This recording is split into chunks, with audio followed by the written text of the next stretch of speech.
El 3 de junio de 1928, llamé a su puerta en la calle 15, 406 Oeste. Llevaba queso y fresas, y almorzamos. Grace se sentó en mi regazo y me besó. Me propuse comérmela, con el pretexto de llevarla a una fiesta. Le pedí que pidiera permiso, a lo que usted accedió.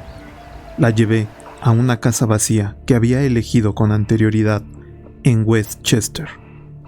Cuando llegamos, le dije que se quedara afuera. Mientras ella tiernamente recogía flores, subí y me desnudé. Continúa la carta. Sabía que si no lo hacía, podría mancharme la ropa con su sangre. Cuando todo estuvo listo, me asomé a la ventana y la llamé.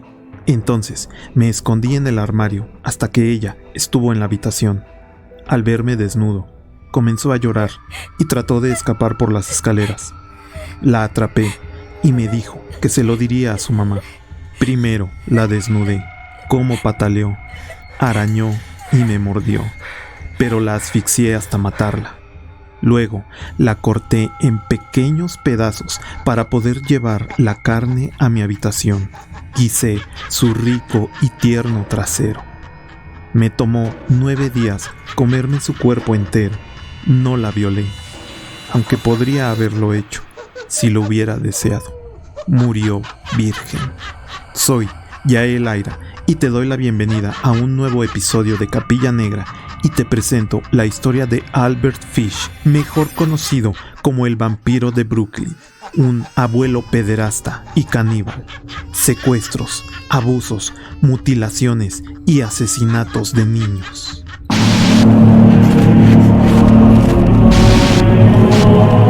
¡Mírate! ¿En quién crees? ¿Qué fe tienes? Soy Elise Bustamante. Y escucha. Capilla Negra, Capilla Negra. No quiero morir. Albert Fish tenía una personalidad sádica y masoquista, caracterizada por una tendencia a la castración y la autocastración, la homosexualidad, el exhibicionismo, el voyerismo, a la pedofilia, fetichismo y el hiperhedonismo. Sentía placer practicando la coprofagia y el canibalismo. Hamilton Howard Fish nace el 19 de mayo en 1870 en Washington. Tras la muerte de uno de sus hermanos, decidió cambiarse el nombre por el de Albert, posiblemente para olvidarse de uno de sus apodos, Ham and Eggs, huevos con jamón, que tantos problemas le habían causado en uno de los orfanatos donde pasó su infancia.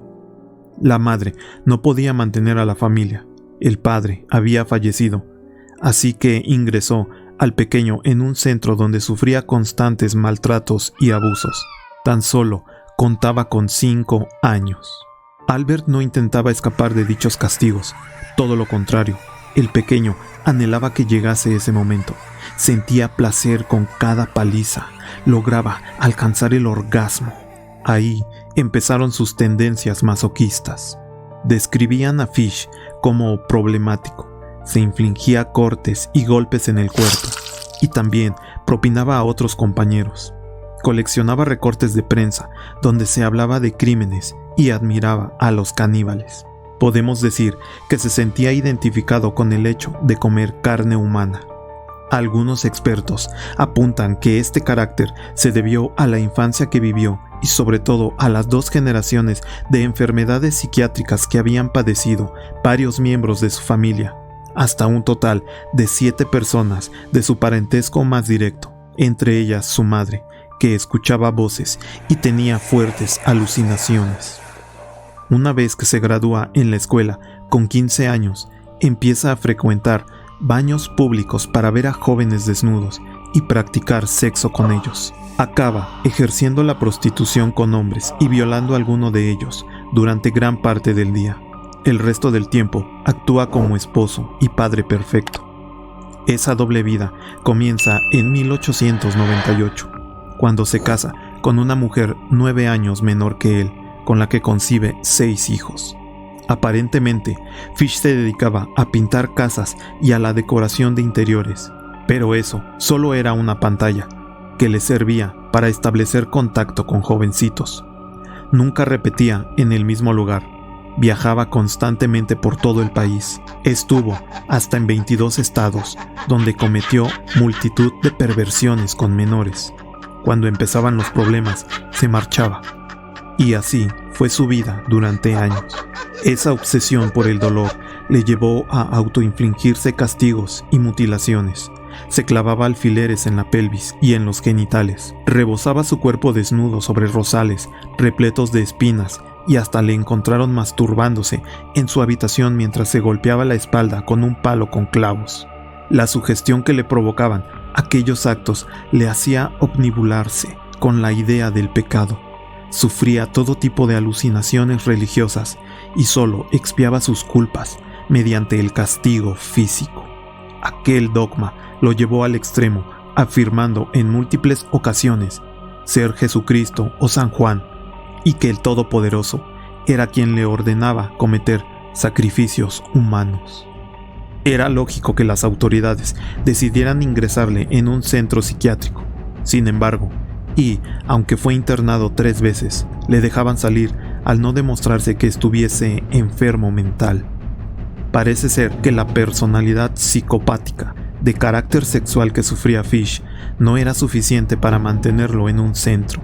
Además, le arrestaron en 8 ocasiones por cometer varias estafas, robos y enviar cartas obscenas a las mujeres que se anunciaban en los periódicos para buscar pareja. Una de sus predilecciones era buscar niños negros con los que practicar sus terribles fantasías sexuales.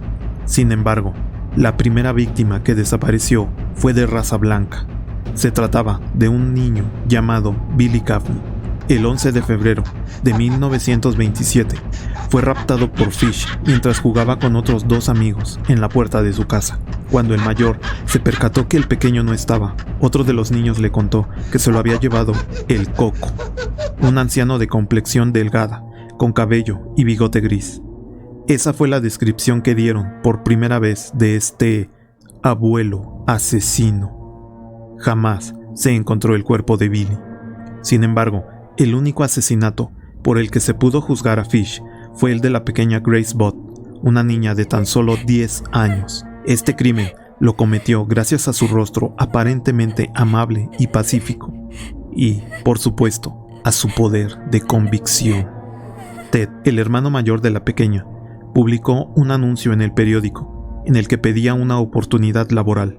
El criminal lo leyó y acudió a la dirección familiar con la excusa de ofrecerles un puesto de trabajo. Allí fue donde conoció a Grace. Acabó obsesionándose con ella, así que creó un plan para que sus padres accediesen a que lo acompañase a la fiesta de cumpleaños de su sobrina. Fish había logrado establecer una buena relación con la familia Bott, con quienes compartió una mañana de charla y desayuno. Los padres de Grace dieron el visto bueno y el abuelo les prometió que la tendría de vuelta antes de las 9 de la noche. Jamás regresaron. A partir de ahí, se inició una búsqueda desesperada por toda la región, pero no lograron dar con el paradero de la niña y con el de su secuestrador. 6 años después de la desaparición de Grace y con las esperanzas ya rotas, la familia recibió una carta de Albert Fish en la que les contaba qué ocurrió aquella tarde y qué hizo con su hija. Sus palabras dejaron en estado de shock a la madre y fue su hijo Ted quien tuvo que terminar de leerla. Sin poder dar crédito a lo que habían leído, entregaron la carta a la policía. En un principio se pensó que lo que contaba la carta no era real y que esta era obra de un sádico, pero el detective William King se percató que había detalles que solo el secuestrador de Grace podía conocer. Una pista clave les llegó en forma de símbolo. El sobre de la carta tenía impresa una insignia hexagonal junto a las siglas de una asociación benéfica. Una vez hallado el lugar y al criminal, la policía acudió al domicilio de Albert Fish. Le arrestaron el 13 de diciembre de 1934. Durante el interrogatorio, el vampiro de Brooklyn dio a conocer con lujo de detalle qué había hecho con la niña. Afirmó que, tras matarla, le cortó la cabeza con un cuchillo y el resto del cuerpo con una sierra. No soy un demente, solo un excéntrico. A veces ni yo mismo me comprendo, dijo. Se confesó autor de varios crímenes más. El de un niño de 4 años al que flageló hasta la muerte, cortándole las orejas, la nariz y los ojos. Bebió su sangre y desmembró para después prepararse un estofado. Relató lo ocurrido con un vagabundo al que obligó a realizar actos sádicos, masoquistas y coprófagos durante varias semanas. Le acuchilló las nalgas para beber su sangre e intentó cortarle el pene, pero desistió ante los gritos del joven. Durante el juicio, que se llevó a cabo el 11 de marzo de 1935, Albert Fish narró con una sonrisa en los labios todas las depravaciones que había realizado con unos 100 niños. Y, aunque aseguró haber matado al menos a 15, el único asesinato que la policía logró demostrar fue el de la pequeña Grace Budd. El jurado lo encontró culpable y el juez lo sentenció a morir en la silla eléctrica. La ejecución se produjo el 16 de enero de 1936.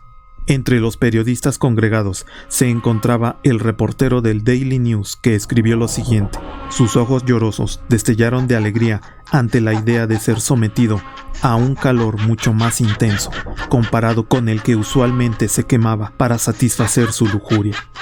Preguntó si estaría consciente en el momento de su muerte. Dijo que era el único placer que le faltaba probar: su propia muerte, el delicioso dolor de morir. 3 minutos después de la descarga eléctrica, se certificó su muerte. Aquel fue su último suspiro.